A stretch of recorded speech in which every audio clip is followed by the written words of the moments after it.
મેથ્સની અંદર chapter number 1 ગણ ભાગ 3 નો અભ્યાસ કરશું. આગળ આપણે ભાગ 1 અને ભાગ 2 ની અંદર આપણે સ્વાધ્યાય 1.1 ના દાખલા ગણ્યા અને ગણ કયો સમૂહ ગણ દર્શાવે અને કયો સમૂહ ગણ ન દર્શાવે એ આપણે જોયું. હવે આપણે અહીં થોડીક વ્યાખ્યાઓ જોઈ ગણની. તો પહેલી જ વ્યાખ્યા છે ખાલી ગણ.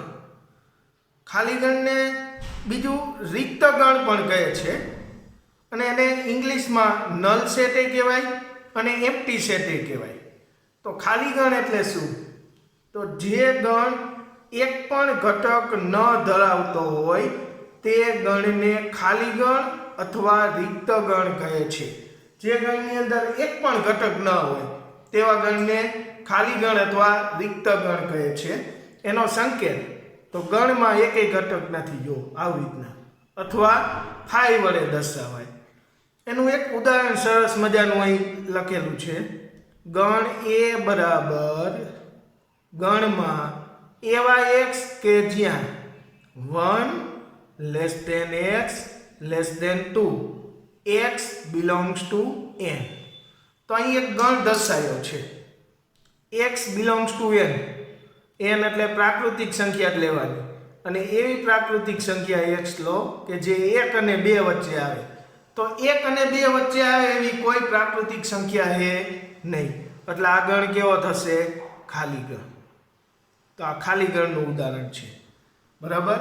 હવે એનો આપણે એક એક્ઝામ્પલ જોઈએ. ધારો કે સ્વાધ્યાય 1.2 એની અંદર એક્ઝામ્પલ નંબર 1 છે, નીચેનામાંથી કયા ગણ ખાલી ગણના ઉદાહરણ છે? તો નીચે ગણ આપેલા છે, એમાં કયા ખાલી ગણના ઉદાહરણ છે? આપણે પહેલા વ્યાખ્યા જોઈ. ખાલી ગણ, રિક્ત ગણ. ખાલી ગણની વ્યાખ્યા શું? જે ગણમાં એક પણ ઘટક ન હોય તેવા ગણને ખાલી ગણ કહે છે. તો એનો પહેલો જ એક્ઝામ્પલ, 2 વડે વિભાજ્ય અયુગ્મ પ્રાકૃતિક સંખ્યાનો ગણ. તો અહીં ગુણધર્મની રીત આપી છે. શું કહે છે? 2 વડે વિભાજ્ય, 2 વડે વિભાજ્ય હોય એવી સંખ્યા, અને પાછી કેવી? અયુગ્મ હોવી જોઈએ. તો 2 વડે વિભાજ્ય સંખ્યા તો કઈ આવે? 2, 4, 6, 8, 10, 12 અનંત સુધી બધી. પણ એ બધી કેવી છે? યુગ્મ છે. તો 2 વડે વિભાજ્ય હોય ને અયુગ્મ હોય એવી પ્રાકૃતિક સંખ્યા એકે મળે નહીં. તો આ કયો ગણ થશે? ખાલી ગણ. ખાલી ગણ થાય, બરાબર. તો આ ખાલી ગણનું ઉદાહરણ છે. ત્યાર પછી બીજું, યુગ્મ અવિભાજ્ય પ્રાકૃતિક સંખ્યાનો ગણ. યુગ્મ હોય અને પાછી અવિભાજ્ય હોવી જોઈએ. તો આપણે આગળ વાત કરી એ પ્રમાણે યુગ્મ સંખ્યા કઈ? 2, 4, 6, 8, 10, 12 આ પ્રમાણે આવે. તો એની અંદર 2 રહ્યા એવા છે કે જે અવિભાજ્ય છે. જો તો આનો જવાબ શું આવશે? ગણમાં 2. તો ગણની અંદર એક ઘટક આવ્યો 2, જે યુગ્મય છે અને અવિભાજ્ય છે. તો આ ખાલી ગણ થયો નહીં. તો આ ખાલી ગણ નથી. ખાલી ગણ નથી. ત્યાર પછી નંબર 3, એવા x કે જ્યાં x એ પ્રાકૃતિક સંખ્યા છે. x કેવી લેવાની? પ્રાકૃતિક સંખ્યા. અને x કેવો હોવો જોઈએ? 5 થી નાનો અને x 7 થી મોટો. તો એવી કોઈ સંખ્યા મળે જે 5 થી નાની હોય ને 7 થી મોટી હોય? શક્ય જ નથી ને. 5 થી નાનું લેવાનું પણ 7 થી મોટું, બે એકાયરે શક્ય નથી. તો આવી કોઈ સંખ્યા ન મળે. તો આ શું થશે? ખાલી ગણ. આ ખાલી ગણ છે. ત્યાર પછી નંબર 4, એવા y લો કે જ્યાં y એ 2 ભિન્ન સમાંતર રેખાનું સામાન્ય બિંદુ છે. 2 ભિન્ન રેખા લેવાની અને પાછી કેવી હોય? સમાંતર રેખા. જો હું અહીં દોરું, 2 ભિન્ન સમાંતર રેખા દોરવાની. ધારો કે આ રેખા L છે, બીજી આ રેખા M છે.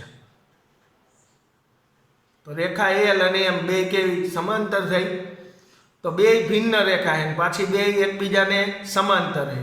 તો આમ અનંત સુધી જાય, આ રે આમ અનંત સુધી જાય અને બે પરસ્પર આમ સમાંતર છે, તો કોઈ છેદ બિંદુ આવશે નહીં. તો અહીં છેદ બિંદુ નહીં આવે. તો એવા વાય ક્યાં વાય એ બે ભિન્ન સમાંતર રેખાનું સામાન્ય બિંદુ છે. તો આ બે ભિન્ન સમાંતર રેખાનું કોઈ સામાન્ય બિંદુ મળશે નહીં. તો આ પણ કેવો છે? ખાલી ગણ છે. તો સૌ પ્રથમ આપણે શું કર્યું? તો જુઓ મિત્રો, ખાલી ગણની વ્યાખ્યા જોઈ કે જે ગણમાં એક પણ ઘટક ન હોય એને ખાલી ગણ કહેવાય. સ્વાધ્યાય 1.2 નો એક્ઝામ્પલ નંબર 1 જોયો કે જેની અંદર અમુક ખાલી ગણ છે અને અમુક ખાલી ગણ નથી, તે આપણે દર્શાવ્યા. ત્યાર પછી હવે બીજી વ્યાખ્યા જોઈ, શાંત ગણ. શાંત ગણને ઇંગ્લિશમાં કહેવાય ફાઇનાઇટ સેટ. તો શાંત ગણ એટલે શું? જે ગણના ઘટકોની સંખ્યા નિશ્ચિત હોય તે ગણને શાંત ગણ કહે છે. એટલે કે ગણના ઘટકોની સંખ્યા નિશ્ચિત, ગણી શકાય એવી, ગણી શકાય જે ગણના ઘટકો, એને શાંત ગણ કહેવાય.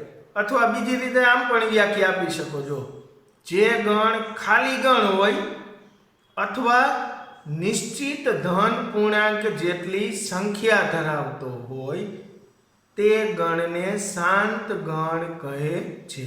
એટલે કે કાં ખાલી ગણ હોય, ગણમાં એકેય ઘટક જ ન હોય, અથવા નિશ્ચિત ધન પૂર્ણાંક જેટલી સંખ્યા ધરાવતો હોય, એટલે એની સંખ્યા કેવી હોય? નિશ્ચિત હોય, તો એ ગણને શાંત ગણ કહે છે. ઇંગ્લિશમાં કેવું હોય તો ફાઇનાઇટ સેટ. ઉદાહરણ એ આપ્યું છે, ગણ એ બરાબર 1 2 3 4 5. તો આગળના ઘટકોની સંખ્યા જો નિશ્ચિત થઈ, ગણી શકાય કેટલી છે? 5 સંખ્યા છે. ત્યાર પછી બીજી અનંત ગણ, ઇનફાઇનાઇટ છે, અનંત. તો શાંત ગણ ન હોય તેવા ગણને અનંત ગણ કહે છે. જે ગણ શાંત ન હોય, એટલે કે જે ગણના ઘટકોની સંખ્યા નિશ્ચિત ન હોય, ગણી ન શકાય, એવા ગણને અનંત ગણ કહે છે. એનું સરસ મજાનું ઉદાહરણ આપ્યું છે, ગણ એ બરાબર ગણમાં 1 2 3 4 અનંત સુધી. જો આ પ્રાકૃતિક સંખ્યાનો ગણ થયો, આ કેવો થયો? અનંત ગણ, અનંત સુધી. આના ઘટકો ગણી શકાય નહીં, છેલ્લે કયો ઘટક આવે? અનંત સુધી છે, તો આને અનંત ગણ કહે છે. તો આપણે શાંત ગણ કેને કહેશું? જે ગણના ઘટકો ગણી શકાય એવા. અનંત ગણ એટલે જે શાંત ગણ ન હોય તેને અનંત ગણ કહેવાય. તો હવે આના એક્ઝામ્પલ જોઈએ. તો સ્વાધ્યાય 1.2 એનો એક્ઝામ્પલ નંબર 2 શું કહે છે? નીચેનામાંથી કયા ગણ શાંત ગણ અને કયા ગણ અનંત ગણ છે તે નક્કી કરો. નીચે ગણ આપ્યા છે, એમાં કયા શાંત ગણ છે અને કયા અનંત ગણ છે? તો પહેલો જ છે, જો વર્ષના મહિનાઓનો ગણ. તો વર્ષના મહિના કેટલા હોય? 12. તમે જાણો, January, February, March, April, May, June, July, August, September, October, November, December. 12 મહિના ગણી શકાય. તો વર્ષના મહિના ગણી શકાય એવો ગણ છે, એટલે આ ગણને શું કહેવાય? શાંત ગણ. નિશ્ચિત ઘટકો થયા, શાંત ગણ. પછી બીજો ગણ આપ્યો છે 1 2 3 અનંત સુધી. તો આ પ્રાકૃતિક સંખ્યાનો ગણ થયો, જો અનંત સુધી છે, તો આ કેવો થશે? અનંત ગણ. ત્યાર પછી number 3, 1 2 3 tick tick tick tick tick 99 100. તો આ શું થયું? 1 થી 100 સુધીની પ્રાકૃતિક સંખ્યા, એટલે 1 થી 100 ઘટકો ગણી શકાય. બરાબર? તો આ ગણી શકાય છે, આના ઘટકો નિશ્ચિત ઘટકો છે 1 થી 100 સુધી. તો આને શાંત ગણ કહેવાય. ત્યાર પછી નંબર 4, 100 કરતા મોટા ધન પૂર્ણાંકોનો ગણ. 100 કરતા મોટા ધન પૂર્ણાંકનો ગણ. તો લખું, જો 100 થી મોટા, તો 100 થી મોટા 101, 102, 103, 104, 105, 106, 107, 108 અનંત સુધી આવ્યા. બરાબર. તો આના ઘટકો ગણી શકાય નહીં. 101 થી ચાલુ કરીને અનંત સુધી છેલ્લો કયો આંકડો આવશે એ ગણી શકીએ નહીં. એટલે આ શું થશે? અનંત ગણ. અનંત ગણ. ત્યાર પછી નંબર 5, 99 કરતા નાની અવિભાજ્ય સંખ્યાઓનો ગણ. 99 થી નાની અવિભાજ્ય સંખ્યા લેવાની તો એ ગણી શકાય.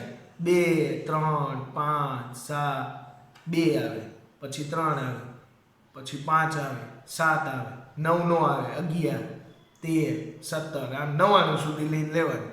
તો આ કેવો ગણ થયો? શાંત ગણ. શાંત ગણ. ત્યાર પછી એક્ઝામ્પલ નંબર 3, નીચેનામાંથી કયા ગણ શાંત અને કયા ગણ અનંત છે તે શોધો. કયા શાંત ગણ છે ને કયા અનંત ગણ છે એ આપણે શોધવાનું છે. તો પહેલું જ છે x અક્ષને સમાંતર રેખાઓનો ગણ. તો આમ કઈ નામ તમે જાણો છો. ધારો કે 2 ડાયમેન્શન આકૃતિ દોરું. આ x અક્ષ, આ y અક્ષ. તો અહીં શું કહે છે આપણે?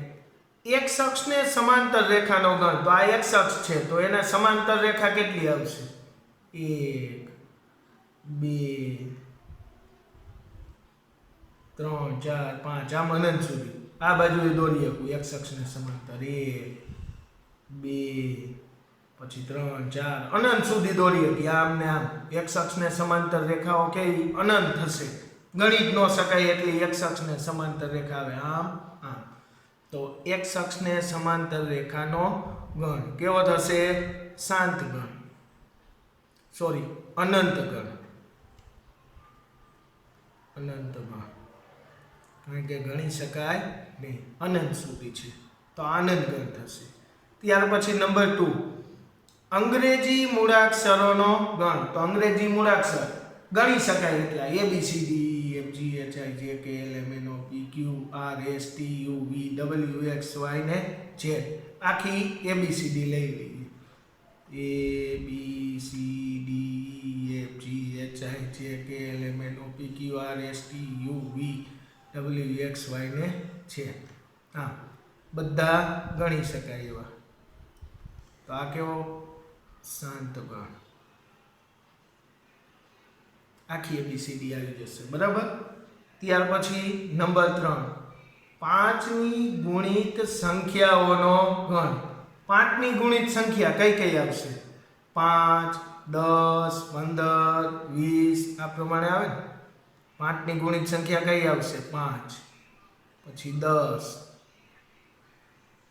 15, 20, 25, 30, 35, 40, 45 આમ અનંત સુધી આવે. ગણી શકાય નહીં એટલી. છેલ્લી સંખ્યા કઈ આવશે? 5ની ગુણિત જ નક્કી નહીં, અનંત સુધી આવે. તો આ કેવો થયો? અનંત ગણ. અનંત ગણ. ત્યાર પછી નંબર 4, પૃથ્વી પર વસતા પ્રાણીઓનો ગણ. પૃથ્વી ઉપર વસતા પ્રાણીઓ. આમ તો પૃથ્વી ઉપર વસતા પ્રાણીઓ ગણવા હોય તો આમ અસંખ્ય પ્રાણીઓ છે, પણ છતાંય પૃથ્વી ઉપર જે વસે એ પ્રાણીઓ આમ સીમિત તો થયા. કરોડો હોય, અબજો હોય, બરાબર, ખરવા નીખરવા જેટલા હોય એટલા. પણ તમે જો ધારો તો ગણી તો શકો. બરાબર. તો એની સંખ્યા આમ નિશ્ચિત થઈ. પૃથ્વી પર વસતા પ્રાણીનો ગણ. તો આ કેવો થાય? શાંત ગણ. બરાબર. પૃથ્વી પર વસતા પ્રાણીઓનો ગણ. આ જો સંખ્યાઓના ગણ કે તો એ અનંત આવે. આ પ્રાકૃતિક સંખ્યાનો ગણ હે તો 1, 2, 3, 4, 5 આમ છેલ્લી સંખ્યા કઈ આવે જાણતા નથી. પણ આમાં પૃથ્વી પર વસતા પ્રાણીઓનો ગણ કીધો તો પ્રાણીઓ જેટલા હોય એટલા આમ ગણવાય તો ગણી તો શકીએ. તો આ કેવો? શાંત ગણ થયો. બરાબર. નિશ્ચિત ધન પૂર્ણાંક ધરાવે આ ગણ. તો આ શાંત ગણ. ત્યાર પછી મિત્રો અહીં જો નંબર 5 ઉગમ બિંદુ O00 માંથી પસાર થતા વર્તુળોનો ગણ, એટલે કે આમ હોય, ધારો કે આ x અક્ષ, આ y અક્ષ, આ ઉગમ બિંદુ O00 આવ્યું. આમાંથી પસાર થતા વર્તુળો નો ગણ, તો આ 1, પછી આ 2, પછી આમ 3, અસંખ્ય વર્તુળો. જો ઉગમ બિંદુમાંથી પસાર થતા અસંખ્ય વર્તુળો મળે, કેટલાય મળે, અસંખ્ય, જેટલા દોરો હોય એટલા. બરાબર, ઉગમ બિંદુમાંથી પસાર થતા વર્તુળોનો ગણ. તો આ કેવો થશે? અનંત ગણ. અનંત ગણ. ત્યાર પછી આપણે શાંત ગણ, અનંત ગણની વ્યાખ્યા જોઈને એના બે એક્ઝામ્પલ જોયા. ત્યાર પછી હવે સમાન ગણ. તો સમાન ગણ એટલે શું? તો જો બે ગણ A અને B માં તેના તે જ ઘટકો હોય તો A અને B ને સમાન ગણ કહે છે. તેના તે જ ઘટક, બેમાં સરખા જ ઘટક હોય તો એને શાંત ગણ કહેવાય. અને એનો સંકેત શું આવશે? A બરાબર B, એટલે કે A અને B બે સરખા જ છે. ઉદાહરણ તરીકે જો ગણમાં A બરાબર 1 2 3 4 અને બીજો ગણ B જો 3 1 4 2, તો ઘટકો આડા અવડા આપ્યા છે ગણમાં, જો પણ બેમાં તેના તે છે. અહીંયા 1 છે, અહીંયા 1 છે, આમાં 2, આમાં 2, આમાં 3, આમાં 3, આમાં 4, આમાં 4. આમ A બરાબર B થાય. પછી અસમાન ગણ. અસમાન ગણ એટલે શું? તો સમાન ન હોય તેવા ગણને અસમાન ગણ કહેવાય. અને એને સંકેતમાં શું લખાય? A is not equal to B. એટલે બે ગણ સમાન ન હોય તો એ કેવા થાય? અસમાન ગણ. તો હવે આપણે એક્ઝામ્પલ નંબર 4 જોઈએ. નીચેનામાંથી નક્કી કરો કે A બરાબર B છે કે નહીં. એટલે બે ગણ સમાન છે કે નહીં નક્કી કરવાનું. તો પહેલો જ દાખલો જોઈએ. એમાં ગણ A બરાબર A B C D. ગણ B માં જો તો D C B A બંનેમાં તેના તે જ ઘટક છે. જુઓ તો આમાં 4 ઘટક, આમાંય 4 ઘટક. ઘટકોની સંખ્યા તો સરખી જ છે. હવે તેના તે છે જોઈએ. A B તો આમાંય B છે, C તો આમાંય C છે, D તો આમાંય D છે. તો તેના તે જ ઘટક છે. એટલે અહીં શું થશે? A બરાબર B. બે સમાન ગણ છે. પછી બીજું ગણ A, તો આમાં 4 ઘટકો આપ્યા. ગણ B માં 4 ઘટક આપ્યા. તો બેમાં ઘટકોની સંખ્યા સમાન થઈ, પણ બેમાં તેના તે જ ઘટક છે. જુઓ તો અહીં 4, અહીં 4, અહીં 8, અહીં 8 છે, અહીં 12, તો આમાં 12 નથી. જો 16 છે બેમાં, આમાં 12 નથી, અને 18 આમાં નથી. એટલે બેમાં તેના તે જ ઘટક થયા નહીં. તો આનો જવાબ શું આવશે? A is not equal to B. એટલે કે A અને B સમાન ગણ નથી.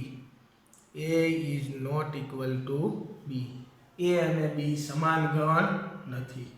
નંબર 3 ગણ A બરાબર 2 4 6 8 10. બરાબર. પછી ગણ B. તો ગણ B અહીં ગુણધર્મની રીતે આપ્યો છે. જો એને યાદીની રીતે ફેરવવો જોશે. તો ગુણધર્મની રીત શું આપી છે? તો એવા x કે જ્યાં x એ યુગ્મ ધન પૂર્ણાંક છે. ધન પૂર્ણાંક તો લેવાનો, પણ કેવો? યુગ્મ, એટલે કે બેકી. અને x less than equal to 10. એટલે x યુગ્મ ધન પૂર્ણાંક અને પાછો કેવો છે? x 10 અથવા 10 થી નાનો. તો 10 અથવા 10 થી નાની યુગ્મ ધન પૂર્ણાંક લેતા જઈએ. તો 2 4 6 8 અને 10 લેવાના ભેગા. જો કારણ કે લેસ ધેન ઇક્વલ ટુ હે 10 કે 10 થી નાના. તો કયા આયા? 2 4 6 8 10. ગણ એમાં પણ એ જ ઘટક છે. જુઓ 2 4 6 8 10 તો બે કેવા થયા? સમાન. તો માટે આનો જવાબ શું આવશે? A = B. બંને સમાન ગણ છે. ત્યાર પછી નંબર 4,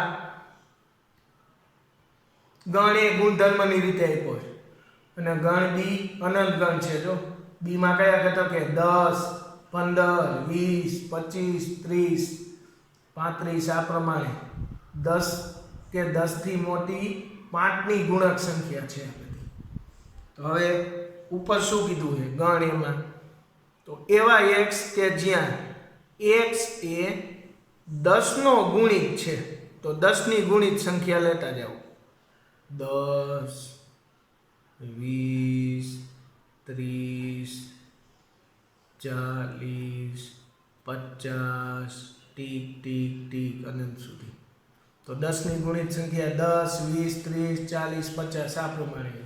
અને આમાં જો 10 10 છે, આમાં 15 છે પણ એ આમાં નથી, 25 આમાં છે આમાં નથી આવતી. 10 ની ગુણિત હજી આ બાજુ લઈ શકો, -10 -20 બરાબર એ પ્રમાણે. તો બે સમાન ગણ નથી માટે A ≠ B. બે સમાન ગણ નથી. એક્ઝામ્પલ 5, નીચે આપેલી જોડીઓના ગણ સમાન છે? કારણ આપો. એટલે કે બે જોડી આપી છે ગણ A અને B ની, સમાન છે?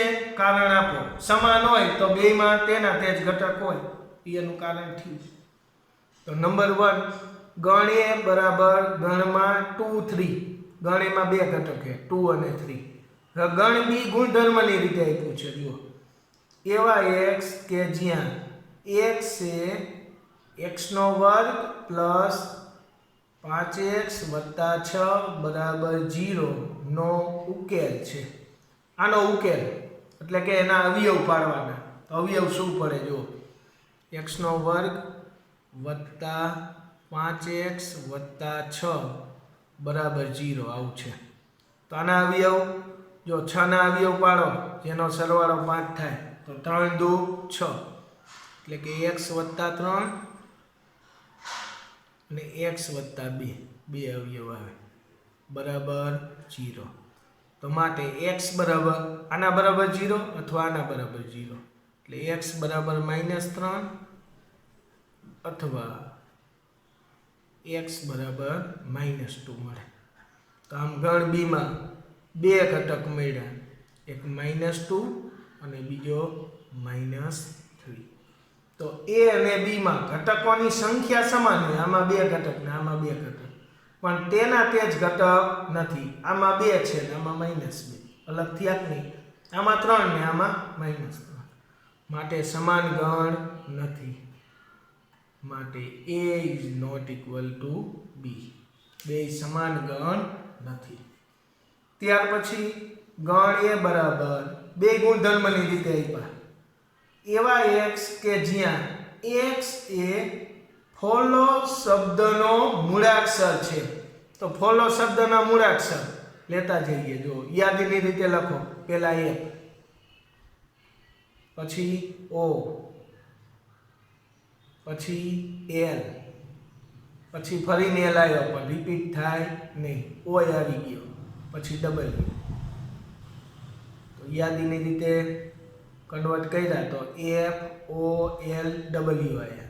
ત્યાર પછી ગણ B માં જો શું કે એવા y કે જ્યાં y એ વોલ્ફ શબ્દનો મૂળાક્ષર છે.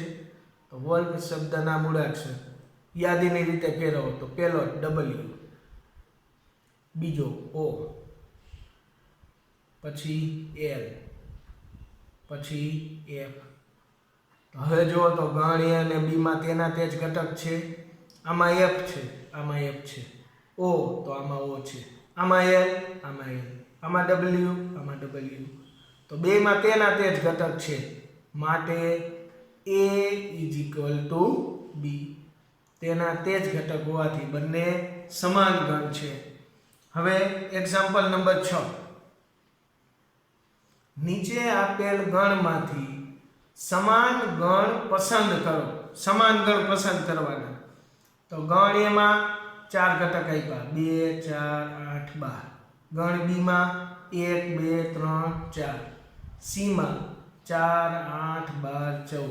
ડીમાં 3 1 4 2. ગણ ઈમાં -1 1. એફમાં 0 1. જીમાં 1 -1. એચમાં 0 1. તો અહીં એ થી એચ સુધીના ગણ આપ્યા છે. તો આમાં કઈ સમાન જોડીઓ છે એ નક્કી કરવાનું. તો ગણ એ 2 4 8 12. તો આના એ સમાન હોય એવા એકે ગણ નથી. જો આમાં 4 8 12 છે, પણ પાછો આ બગડો છે ને આ 14 છે, એટલે સમાન નથી. બી સાથે સમાન હોય એવા, તો બી માં 1 2 3 4 છે. તો આને સમાન હોય એવો આ રહ્યો ડી ગણ છે. તો ડી માં હે ને 3 1 4 2. તો બી અને ડી બેમાં તેના તે જ ઘટક છે. તો એક જોડી થઈ. બી અને ડી એ સમાન ગણ છે. એક જોડી મળી. બી અને ડી સમાન ગણ છે. ત્યાર પછી ચાલો સી ને સમાન હોય એવો કે છે ના. ઈ ને સમાન હોય એવો, તો ઈ માં શું છે -1 અને 1. એના જેવો જ ગણ આ રહ્યો જી. જી માં છે 1 ને -1. જો તેના તે જ ઘટક. તો બીજી જોડી કઈ થશે? ઈ અને જી એ સમાન ગણ છે.